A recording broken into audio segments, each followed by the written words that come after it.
नमस्कार मित्रों, स्वागत है आपके अपने परिवार टीसीएस पाठशाला में। मैं धर्मेंद्र कुमार स्वागत करता हूं। दोस्तों, हम लोग भारत की नदियां पढ़ रहे हैं और इस टॉपिक में पिछली दो क्लासों में हम लोगों ने सिंधु नदी तंत्र एवं ब्रह्मपुत्र नदी तंत्र को बहुत ही अच्छी तरीके से मैप के साथ डिटेल में पढ़ लिया है। आज की क्लास में हम लोग पढ़ेंगे गंगा नदी तंत्र, ठीक है। और कोई भी एग्जाम हो, और हम लोग जानते हैं कि गंगा नदी तंत्र से एक प्रश्न पूछा ही जाता है, चाहे कोई भी एग्जाम हो। या तो इसका यह पूछ लेगा कि कौन सी किसकी सहायक नदी है, किस नदी के किनारे कौन सा शहर स्थित है, ठीक है ना। इस तरह के भी प्रश्न पूछे जाते हैं। और विशेष रूप से जो यूपी के अंतर्गत परीक्षाएं होती हैं, यूपी के अंतर्गत का मतलब यह है जैसे यूपीपी की हो गई, लेखपाल की हो गई, बीडीओ की हो गई, जूनियर असिस्टेंट की हो गई, जो यूपीएससी के यूपी ट्रिपल एससी के अंतर्गत आते हैं, वहां तो गंगा नदी से एक प्रश्न पूछा ही जाता है। और अभी हाल फिलहाल में जो यूपी टेट का एग्जाम हुआ था, जो कि कैंसिल हो गया था, वहां पर भी गंगा नदी से दो प्रश्न पूछे गए थे। कौन कौन से दो प्रश्न थे, अभी हम लोग उसको भी डिस्कस करेंगे, ठीक है। तो चलिए हम लोग आज की क्लास में गंगा नदी तंत्र को बढ़िया से बेहतरीन मानचित्र को बनाते हुए पढ़ते हुए चलेंगे। लेकिन शर्त एक ही रहेगी, कॉपी और पेन निकाल लेना, साथ में आप भी चीजों को बनाते हुए चलना, और जैसे जैसे मैं जो जो चीजें कहूं वो फॉलो करते हुए चलना। यानी कि यदि एक बार मैं ये पूछ रहा हूं कि गंगा नदी का उद्गम कहां से हो रहा है, यदि मैंने बता दिया है तो आप वहां बैठे हुए भी बोलो कि हाँ, इसका उद्गम यहां से हो रहा है, ठीक है। जब आप किसी चीज का उच्चारण 1 से 2 बार करते हो ना, तो वो चीजें आपके दिमाग में सेट हो जाती है, ठीक है। तो चलिए हम लोग शुरुआत करते हैं गंगा नदी तंत्र का, बिल्कुल शुरुआत से। यदि गंगा नदी की बात करें तो ध्यान दीजिएगा, गंगा नदी का उद्गम जो होता है बिल्कुल दो धाराओं के रूप में होता है। इधर से एक धारा आती है ये ऐसे, और इधर से एक धारा आती है ये ऐसे, ठीक है ना। एक धारा ये इधर से आती है और एक धारा देखा जाए तो ये इधर से आती है, ठीक है। एक धारा कहां से आती है, ये एक इधर से आती है, और इस धारा का नाम क्या होता है, तो इसका नाम होता है भागीरथी। क्या नाम होता है, तो इसका नाम होता है भागीरथी। और इस भागीरथी नदी का उद्गम कहां से होता है, तो हम लोग कहेंगे इस भागीरथी नदी का उद्गम जो होता है वह गोमुख हो। कहां से, तो हम लोग कहेंगे गोमुख नामक स्थान से। और ये गोमुख नामक स्थान कहां पर है, तो हम लोग कहेंगे यह जो है वह गंगोत्री ग्लेशियर पर है। कहां पर है, तो हम लोग कहेंगे गंगोत्री ग्लेशियर पर है। यानी उत्तराखंड में स्थित गंगोत्री ग्लेशियर के गोमुख नामक स्थान से भागीरथी नदी का उद्गम होता है।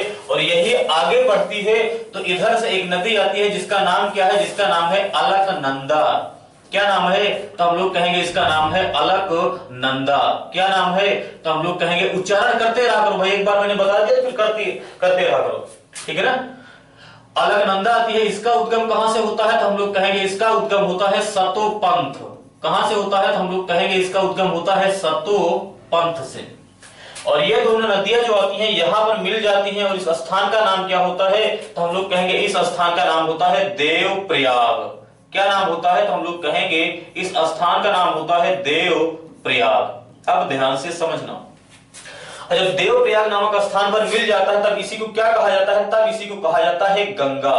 क्या कहा जाता है, तो हम लोग कहेंगे तब इसी को कहा जाता है गंगा, ठीक है ना। तब इसी को क्या कहा जाता है, तो हम लोग कहेंगे तब इसी को कहा जाता है गंगा। यहां तक हो गया, हम लोग आगे चले। इसका मतलब गंगा नदी का उद्गम उत्तराखंड में स्थित गंगोत्री ग्लेशियर के गोमुख नामक स्थान से भागीरथी नदी के रूप में होता है। यही जब आगे बढ़ता है तो देवप्रयाग नामक स्थान पर जब मिल जाता है किससे, अलकनंदा से, तब उसी को क्या कहा जाता है, गंगा नदी कहा जाता है। और यही गंगा नदी क्या करती है, फिर आगे ये थोड़ा सा आगे बढ़ती है, उसके बाद फिर ये थोड़ा सा यहाँ पर ये ऐसे आती है, और सबसे पहले यहाँ पर मैदानी भाग में पहुंचती है, ठीक है ना। इसका मतलब ये पर्वतों से उतर रही है, और सबसे पहले मैदानी भाग पर कहां पर पहुंच रही है, तो हम लोग कहेंगे सबसे पहले मैदान में जो पहुंच रही है वह पहुंच रही है हरिद्वार में।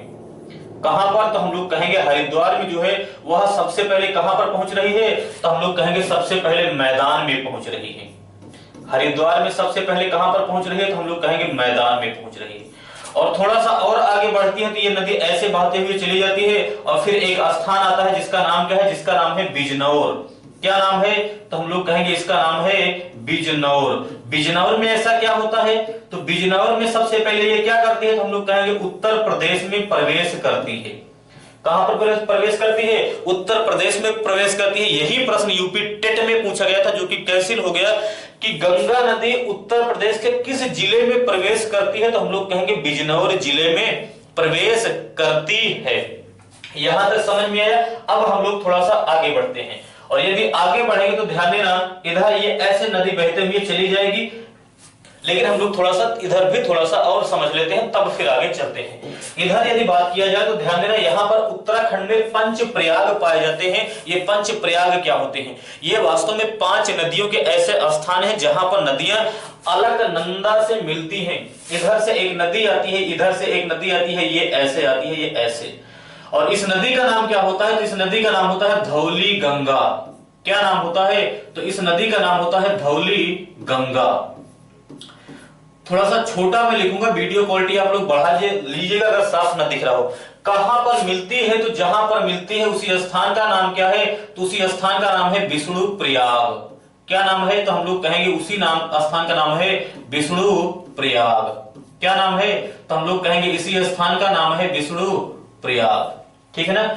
और आगे थोड़ा सा बढ़ोगे तो इधर से एक नदी आती है और ये ऐसे आती है, ये ऐसे।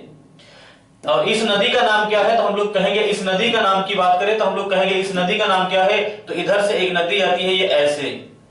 और इस नदी का नाम है नंदाकिनी। क्या नाम है? तो हम लोग कहेंगे इस नदी का नाम है नंदाकिनी। और उत्तराखंड में जहां पर जिस स्थान पर मिलती है उसी को क्या कहा जाता है? तो उसी को कहा जाता है नंद प्रयाग। क्या कहा जाता है? उसी को कहा जाता है नंद प्रयाग कहा जाता है। क्या कहा जाता है? तो हम लोग कहेंगे इसी को कहा जाता है नंद प्रयाग। थोड़ा सा और आगे बढ़ोगे तो इधर आओगे तो एक नदी और आके मिलती है, ये ऐसे।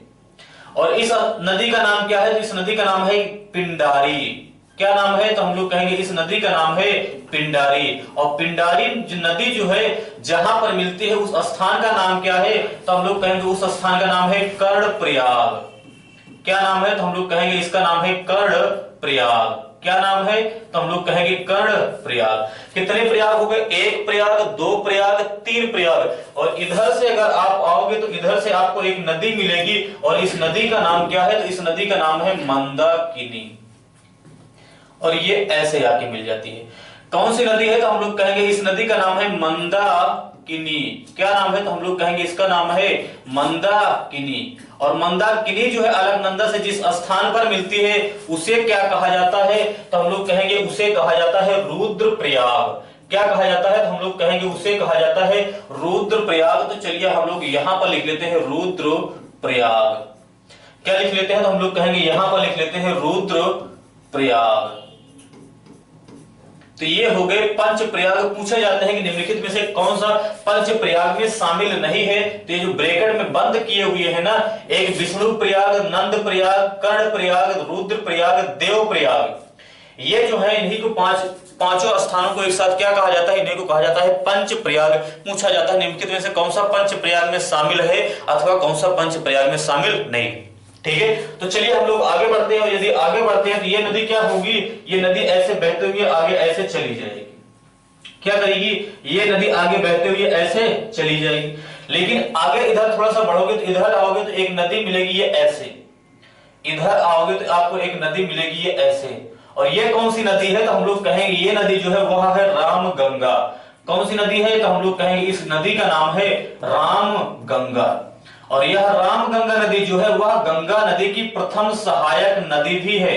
क्या है? तो हम लोग कहेंगे रामगंगा जो है वह गंगा की प्रथम सहायक नदी है। कहां पर मिलती है? तो हम लोग कहेंगे जहां पर मिलती है उस स्थान का नाम क्या है? तो हम लोग कहेंगे कन्नौज है। क्या है? तो हम लोग कहेंगे इस स्थान का नाम क्या है? तो हम लोग कहेंगे कन्नौज है। ठीक है ना? अब थोड़ा सा दिमाग लगाना, अगर ये कहा जाए कि गंगा की प्रथम सहायक नदी तो रामगंगा, फिर कहोगे ये सब क्या हो रहा है? तो ध्यान देना, गंगा नदी जो नाम पड़ रहा है वह देवप्रयाग से पड़ रहा है। तो देवप्रयाग से आगे बढ़ने पर देखा जाए तो गंगा से पहली नदी कौन सी मिल रही है? रामगंगा मिल रही है। तो गंगा की प्रथम सहायक नदी हो जाएगी रामगंगा। इन नदियां, अगर ये नदियां विकल्प में रहती है तो वो नदियां विकल्प में मतलब सही उत्तर नहीं होगा। फिर थोड़ा सा आगे आप बढ़ोगे तो रामगंगा के, तो इधर से आप देखोगे तो इधर से एक नदी जाती है, इधर से एक नदी जाती है, बिल्कुल ऐसे। ये एक नदी जाती है और ये थोड़ा सा यहां पर आप जाओगे तो यहां पर ये देखोगे तो यहां पर जाके मिल जाती है। और इस नदी का नाम क्या है? तो इस नदी का नाम है यमुना नदी। क्या नाम है? यमुना नदी। और यमुना नदी भी जब इसकी उत्पत्ति होती है तो 2 शाखाओं के रूप में इसकी उत्पत्ति होती है। एक का नाम तो होता है गिरि। क्या नाम होता है? तो एक का नाम होता है गिरि। और एक का नाम क्या होता है? तो हम लोग कहेंगे एक का नाम होता है टोंस। क्या होता है, एक का नाम होता है टोंस, और ये जो टोंस है किस स्थान पर होता है, तो हम लोग कहेंगे इसी स्थान का नाम है बंदर पूंछ। क्या है, तो हम लोग कहेंगे इसी स्थान का नाम है बंदर पूंछ। ठीक है ना। चलिए इसी स्थान का नाम क्या है, तो हम लोग कहेंगे इसी स्थल, अभी मैं थोड़ा सा आपको और कर दूंगा सही। इस स्थान का नाम है बंदर पूंछ, यानी टोंस नदी एवं गिरि नदी के मिलने के बाद इसी को क्या कहा जाता है, तो हम लोग कहेंगे इसी को कहा जाता है यमुना नदी। क्या कहा जाता है, इसी को कहा जाता है यमुना नदी। और यही यमुना नदी आगे बढ़ती है और एक स्थान है जिस स्थान का नाम क्या है, तो हम लोग कहेंगे प्रयागराज।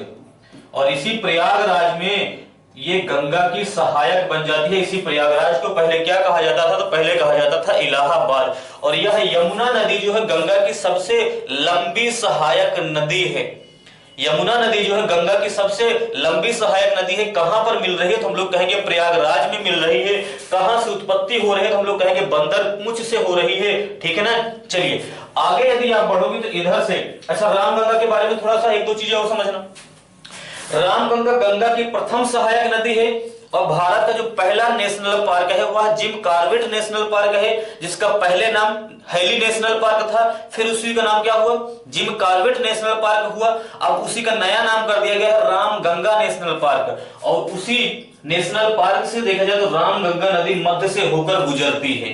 ठीक है ना। तो चलिए हम लोग आगे बढ़ते हैं, और यदि आगे बढ़ेंगे तो ध्यान देना, इधर से आगे आओगे तो एक नदी और आती है, और इस नदी का नाम क्या है, इस नदी का नाम है गोमती नदी।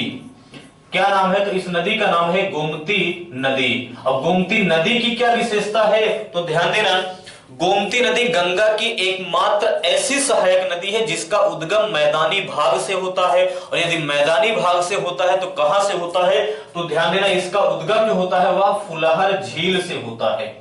कहां से होता है, ये फुलहर झील से होता है। और यदि ये बात किया जाए फुलहर झील कहां पर है, तो हम लोग कहेंगे यह जो है उत्तर प्रदेश के पीलीभीत जिले में है। कहां पर है, उत्तर प्रदेश के पीलीभीत जिले में है। इसका मतलब अगर कभी ये पूछ ले गंगा की एकमात्र ऐसी सहायक नदी का नाम बताओ जो जिसका उद्गम किसी मैदानी भाग से होता है, तो हम लोग कहेंगे वह नदी कौन सी है, तो हम लोग कहेंगे वह नदी है गोमती नदी। फिर से समझना, गंगा की एकमात्र ऐसी सहायक नदी जिसका उद्गम किसी मैदान से होता है, तो हम लोग कहेंगे गोमती नदी। कहां से, पीलीभीत के फुलहर झील से होता है। और गंगा में कहां पर मिलती है, तो हम लोग कहेंगे ये मिलती है गाजीपुर में। कहां पर, तो हम लोग कहेंगे गाजीपुर में। देखा जाए तो गाजीपुर में ये क्या करती है, गंगा से मिल जाती है। ठीक है, आगे चलिए इसके बाद यदि बात किया जाए तो ध्यान देना, इधर से दो नदियां आती हैं, नदियों के नाम क्या हैं, तो इधर से एक नदी आती है ये ऐसे, ये एक नदी हो गई ये ऐसे। इधर से देखा जाए तो ये एक नदी आती है ये ऐसे, और यहां से जब ये मिल जाती है तो ये दोनों नदियां साथ में चली आती है, ये बिल्कुल ये ऐसे। इनकी क्या कहानी है, ध्यान से इनको भी समझना। यदि इनकी बात किया जाए तो ध्यान देना, ये कौन सी नदी है, तो ये है शारदा नदी। क्या नदी, कौन सी नदी है, तो हम लोग कहेंगे ये है शारदा नदी। और इसी शारदा नदी को ही उत्तराखंड और नेपाल के सीमा में अथवा नेपाल में काली नदी के नाम से जाना जाता है। कभी कभी पूछ लिया जाता है कि काली नदी को उत्तर प्रदेश में क्या कहा जाता है, तो शारदा कहा जाता है। इसका मतलब ये है कि ये कौन सी नदी है, तो हम लोग कहेंगे ये है काली नदी। कौन सी नदी है, तो हम लोग कहेंगे ये है काली नदी। ठीक है ना, ठीक है ना, ये कौन सी नदी है, काली नदी। और काली नदी जब उत्तर प्रदेश में पहुंच जाती है तो उसी को कहा जाता है शारदा नदी। ठीक है, और इधर से एक नदी आती है जिसका नाम क्या है, जिसका नाम है सरयू नदी। और यही दोनों नदियां जो होती हैं बाराबंकी में देखा जाए जब मिल जाती हैं, बाराबंकी में बात किया जाए तो आपस में मिल जाती हैं, तब इसी नदी को क्या कहा जाता है, तो इसी नदी को कहा जाता है घाघरा नदी। क्या कहा जाता है, तो हम लोग कहेंगे इसी को कहा जाता है घाघरा नदी। और घाघरा नदी की विशेषता की बात करें तो ध्यान देना, घाघरा नदी जो है वह गंगा की सबसे बड़ी सहायक नदी है। इसका मतलब क्या है, हाँ बिल्कुल ध्यान से समझना। अगर कभी ये पूछ ले गंगा की सबसे लंबी सहायक नदी तो यमुना है, लेकिन गंगा की सबसे बड़ी सहायक नदी की बात किया जाए तो वह घाघरा है, क्योंकि इसमें जल की मात्रा सबसे ज्यादा होती है। ठीक है, और इसी सरयू नदी के किनारे ही देखा जाए तो अयोध्या बसा हुआ है। पूछा जाता है अयोध्या किस नदी के किनारे बसा हुआ है, तो सरयू नदी के किनारे बसा हुआ है। और हम लोग जानते हैं कि भगवान श्री रामचंद्र जो थे वह जल में विलीन हो जाते हैं, तो किस नदी में विलीन हो जाते हैं, तो वह सरयू नदी में ही देखा जाए तो विलीन हो जाते हैं। ठीक है, तो यहां पर इतना याद रखना है कि वास्तव में काली नदी को उत्तर प्रदेश में शारदा नदी के नाम से जाना जाता है। सरयू अयोध्या किस नदी के किनारे बसा हुआ, तो सरयू नदी के किनारे बसा हुआ है। उसके बाद फिर कहा जाएगा शारदा एवं सरयू नदी की संयुक्त धारा को क्या कहा जाता है, तो हम लोग कहेंगे घाघरा कहा जाता है। घाघरा की क्या विशेषता है, तो हम लोग कहेंगे गंगा की सबसे बड़ी सहायक नदी है। कहां पर मिलती है, तो घाघरा, तो हम लोग कहेंगे ये नदियां जो है वह छपरा में मिलती है। कहां पर, तो हम लोग कहेंगे ये छपरा में जाके गंगा से मिल जाती है। ठीक है, चलिए आगे बात करते हैं। यदि आगे बात करते हैं तो ध्यान देना, यहां पर आपने प्रायद्वीपीय भारत जब मैंने आपको पढ़ाया था तो वहां पर बताया था मैकाल पर्वत है, और मैकाल पर्वत की सबसे ऊंची चोटी जो है वह है अमरकंटक। क्या है, तो हम लोग कहेंगे ये है अमरकंटक। और इसी अमरकंटक नामक स्थान से ही एक नदी का उद्गम होता है, और ये नदी ऐसे चली जाती है। इस नदी का नाम क्या है, तो हम लोग कहेंगे इस नदी का नाम है सोन नदी। क्या है, सोन नदी। सोन नदी की उत्पत्ति कहां से हो रही है, तो मैकाल पर्वत की ऊंची चोटी यानी अमरकंटक से हो रही है। और यह एक प्रायद्वीपीय भारत की नदी है जो उत्तर की ओर बहते हुए जाती है और आगे चल के पटना में, कहां पर, आगे चल के पटना में गंगा की सहायक बन जाती है।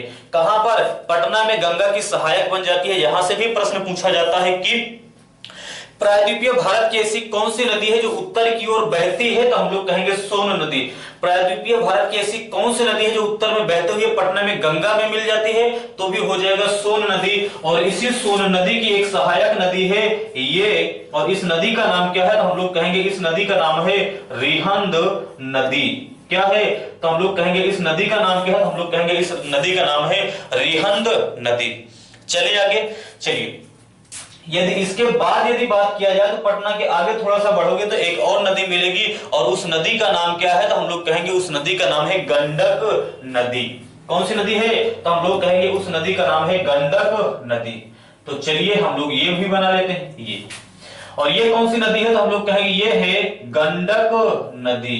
कौन सी नदी है, तो हम लोग कहेंगे ये है गंडक नदी। और गंडक नदी गंगा में कहां पर मिलती है, तो हम लोग कहेंगे ये मिलती है सोनपुर में। कहां पर मिलती है, तो ये मिलती है सोनपुर में। चलिए यहीं से हम लोग लिखते हुए चले जाते हैं, कहां पर मिलती है, तो हम लोग कहेंगे ये मिलती है सोनपुर में। और सोनपुर विकल्प में नहीं रहेगा तो आपको कौन सा विकल्प मिलेगा, तो मिलेगा हाजीपुर।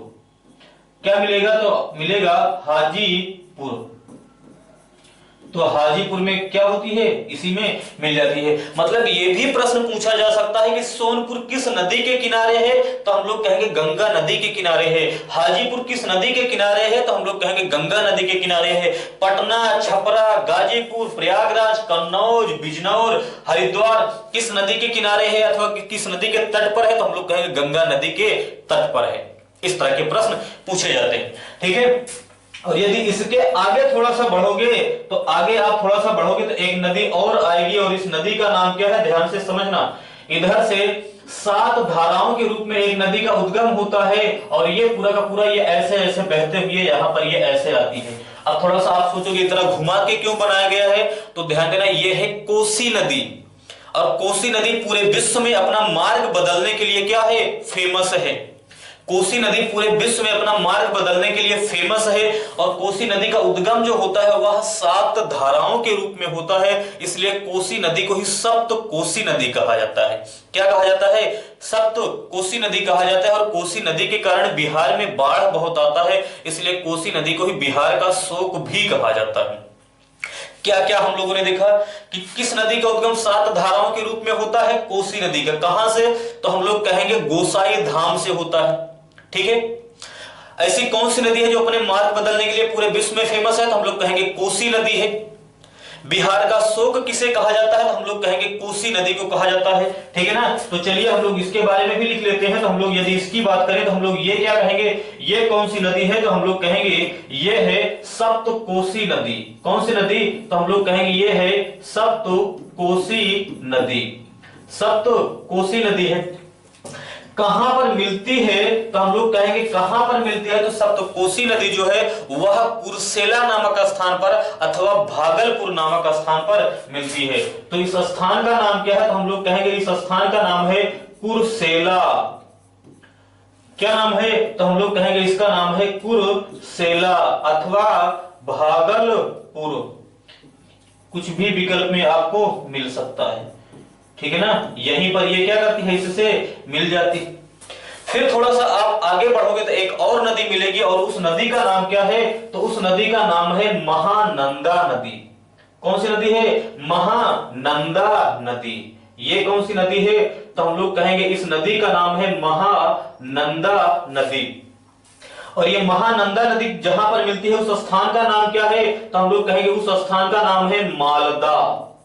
क्या नाम है, तो हम लोग कहेंगे इस स्थान का नाम है मालदा, और यह पश्चिम बंगाल में है। यहां पर यही एक इसी नाम से एक रेलवे जोन भी है, ठीक है ना। तो यहां तक हो गया, और आगे यही गंगा नदी बढ़ती है तो दो भागों में विभाजित हो जाती है। मुर्शिदाबाद जिले से ये गंगा नदी दो भागों में विभाजित हो जाती है, एक तो चली जाती है इधर और एक चली जाती है ये इधर, ठीक है ना। अब ध्यान से समझना, ये वाला भाग तो भारत में ही रहता है, वो वाला भाग बांग्लादेश में चला जाता है, और जो भाग बांग्लादेश में चला जाता है उसी को क्या कहा जाता है, उसी को कहा जाता है पद्मा। बहुत प्रश्न पूछा जाता है कि गंगा नदी को बांग्लादेश में किस नाम से जाना जाता है, तो हम लोग कहेंगे पद्मा नाम से जाना जाता है। किस नाम से जाना जाता है, तो हम लोग कहेंगे पद्मा नाम से जाना जाता है। और उसकी ये वाला भाग जो इधर रह जाता है इसे क्या कहा जाता है, तो हम लोग कहेंगे इसे कहा जाता है हुगली नदी। क्या कहा जाता है, तो हम लोग कहेंगे इसे कहा जाता है हुगली नदी। और इधर से देखा जाए तो एक नदी ये ऐसे जाता है, वो हुगली में ही इसकी सहायक बन जाती है। और इस नदी का नाम क्या है, तो हम लोग कहेंगे इस नदी का नाम है दामोदर नदी। क्या है, दामोदर नदी। हालांकि हम लोग दामोदर नदी के बारे में आगे चल के पढ़ेंगे इसके डिटेल में, ठीक है ना। चलिए हम लोग थोड़ा सा इसको छोटा कर लेते हैं, तब फिर इसी को थोड़ा सा पढ़ते हुए आगे बढ़ते हैं, ठीक है ना। चलिए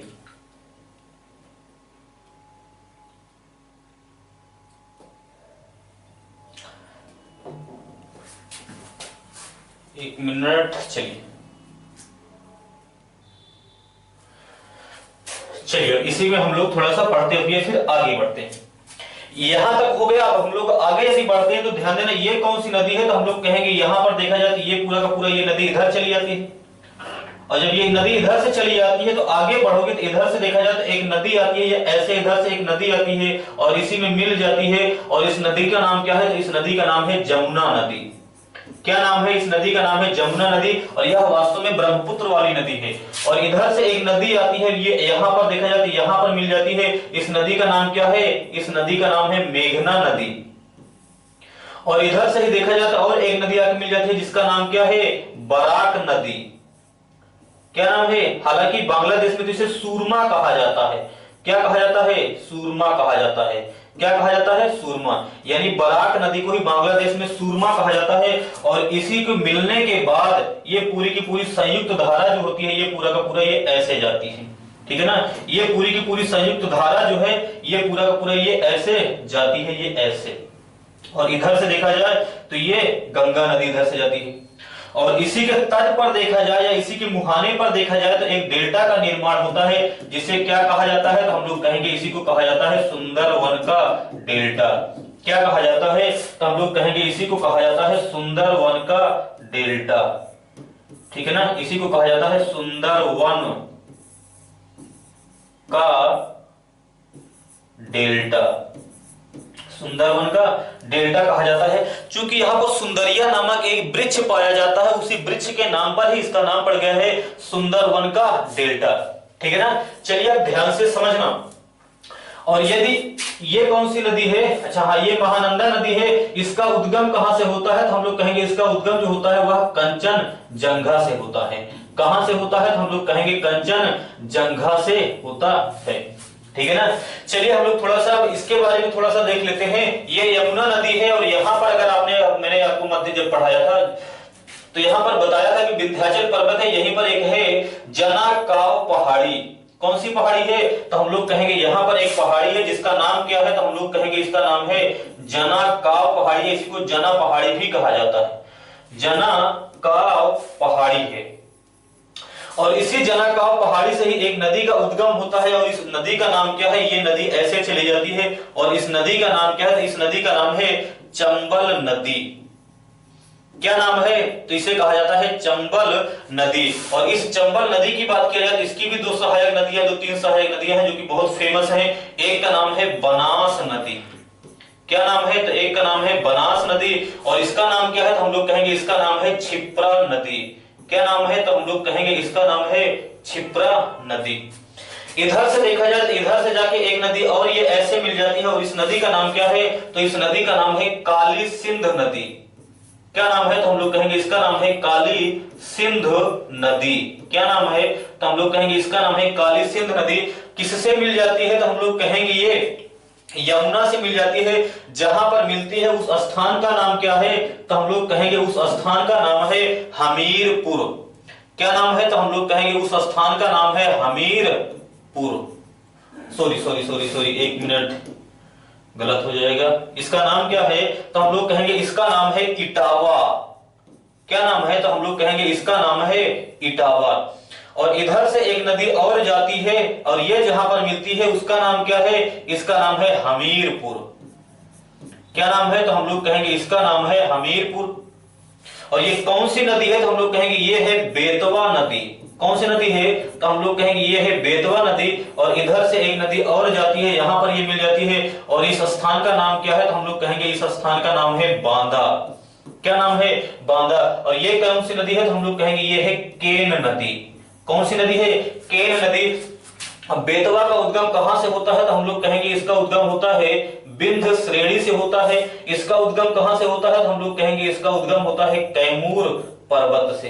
कहां से होता है, तो हम लोग कहेंगे कैमूर श्रेणी से होता है, कैमूर पर्वत से होता है। ठीक है ना। तो ये पूरा का पूरा गंगा नदी तंत्र था। थोड़ा सा हम लोग इसके बारे में और अच्छे से देख लेते हैं। तब पहले हम लोग अभी तक जो हम लोगों ने पढ़ा एक बार देख लेते हैं कि यहां से प्रश्न कैसे कैसे पूछे जा सकते हैं। तब पहला प्रश्न, गंगा नदी का उद्गम कहां से होता है, तो हम लोग कहेंगे उत्तराखंड में स्थित गोमुख अथवा गंगोत्री ग्लेशियर से होता है। शुरू में इसका नाम क्या होता है, तो भागीरथी होता है। अलकनंदा से देवप्रयाग में मिलने के बाद इसी का नाम क्या हो जाता है, तो हम लोग कहेंगे इसी का नाम हो जाता है गंगा। गंगा मैदान में सबसे पहले कहां पर पहुंचती है, तो हम लोग कहेंगे हरिद्वार में पहुंचती है।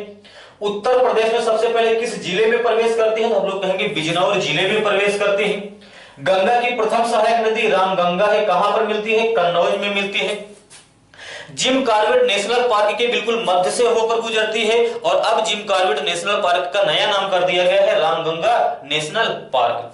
फिर आगे बात किया जाए, गंगा की एकमात्र ऐसी सहायक नदी का नाम जिसका उद्गम मैदानी भाग से हो रहा है, तो हम लोग कहेंगे गोमती नदी है, जो कि गाजीपुर में मिल रही है। कहां से उद्गम हो रहा है, तो हम लोग कहेंगे उत्तर प्रदेश में पीलीभीत जिले के फुलहर झील से हो रहा है। फिर आगे बात किया जाए गंगा की सबसे बड़ी सहायक नदी, तो गंगा की सबसे बड़ी सहायक नदी जो है वह घाघरा नदी है। किन दो धाराओं के मिलने पर इसका नामकरण होता है, तो हम लोग कहेंगे शारदा एवं सरयू नदी के मिलने पर इसी का नाम क्या हो जाता है, तो हम लोग कहेंगे घाघरा हो जाता है। सरयू नदी के किनारे ही देखा जाए तो अयोध्या बसा हुआ है।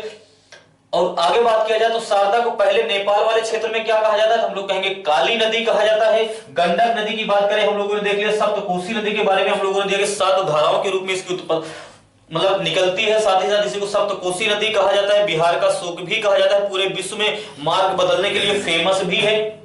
गंगा की सबसे पूर्वी बाएं हाथ की सहायक नदी कौन सी है, तो हम लोग कहेंगे कंचनजंगा है।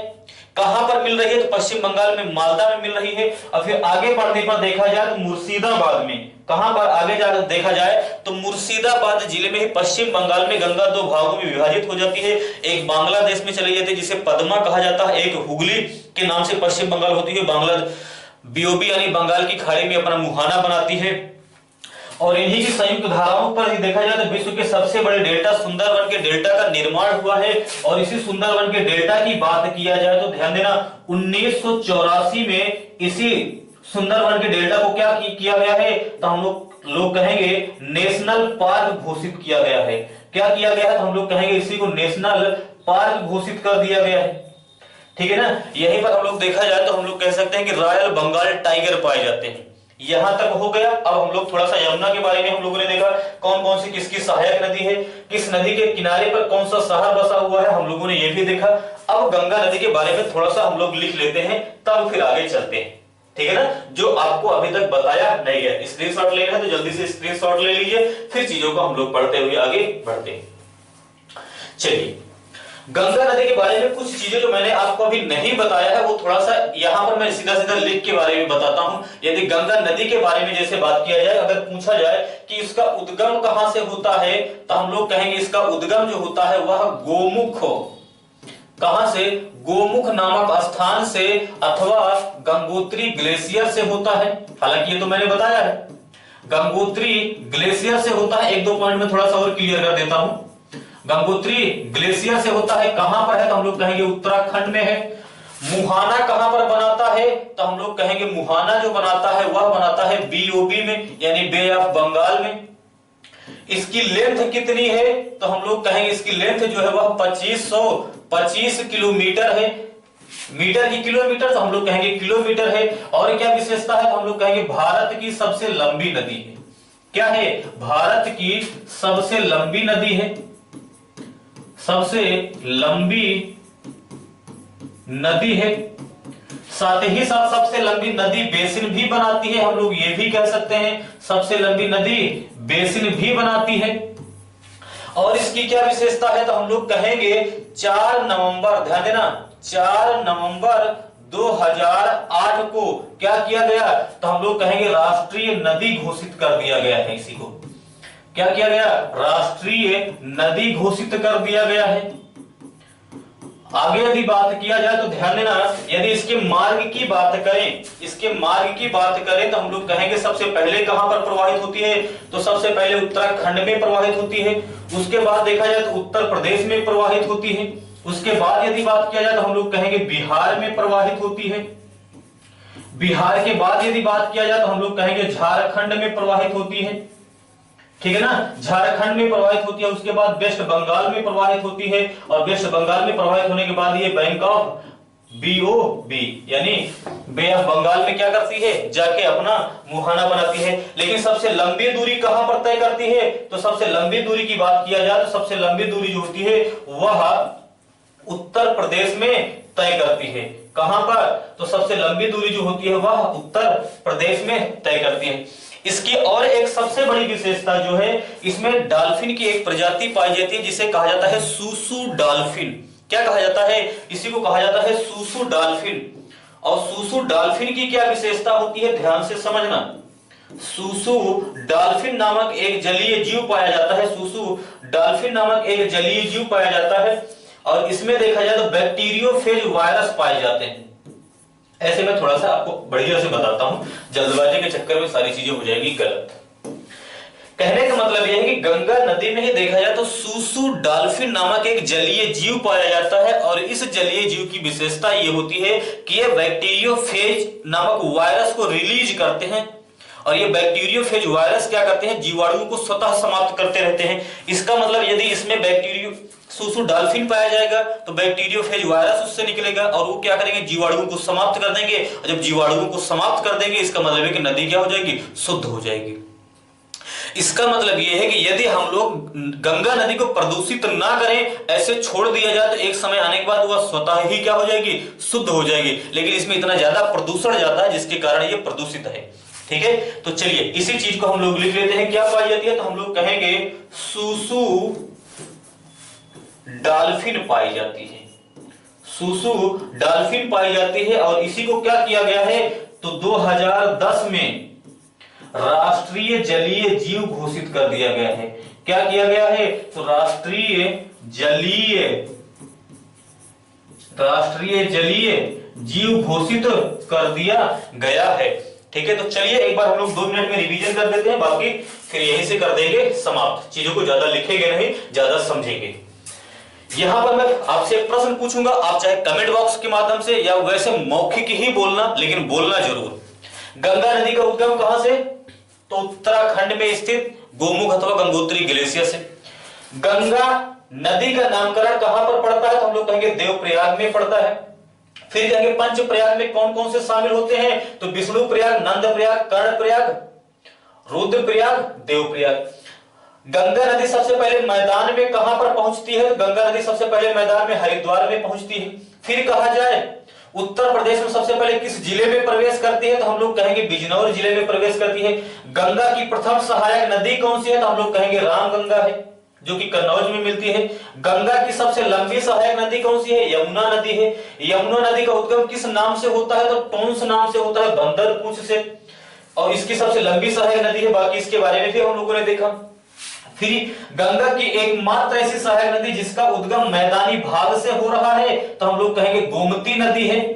कहां पर मिल रही है, तो गाजीपुर में मिल रही है। गंगा की सबसे बड़ी सहायक नदी तो हम लोग कहेंगे घाघरा नदी है। कहां पर मिल रही है, छपरा में मिल रही है।